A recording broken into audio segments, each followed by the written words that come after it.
আসসালামু আলাইকুম। জানে গরুর লইট্টা শুটকি রেসিপি দেখাবো এবং লইট্টা শুটকির উপকারিতা সম্পর্কে কিছু তথ্য দিব।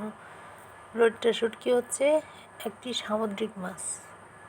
তাই লইট্টা শুটকিতে প্রচুর পরিমাণে ভিটামিন ডি থাকে রোদে শুকার কারণে। ভিটামিন ডি আমাদের শরীরের হাড়, দাঁত ও নখের গঠনে অনেক ভূমিকা রাখে। লইট্টা শুটকিতে রয়েছে আরও একটি উপাদান, সেটি হচ্ছে আয়রন।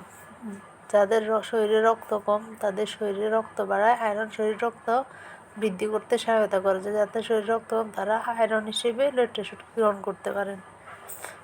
লইট্টা শুটকি এনজাইম, হরমোন এবং কেমিক্যালের ভারসাম্য বজায় রাখে, তাই লইট্টা শুটকি শরীরের জন্য খুবই উপকারী। লইট্টা শুটকিতে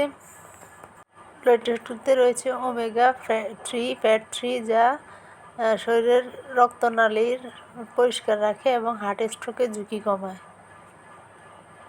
তাই আমাদের সবার বেশি করে লইট্টা শুটকি খাওয়া উচিত। লইট্টা শুটকি প্রতিদিন না হোক সপ্তাহে 1-2 বার অন্য শুটকির মতো লইট্টা শুটকি খেতে পারলে আমাদের জন্য খুবই উপকারী। এটা বলতে বলতে আমার রান্না শেষ।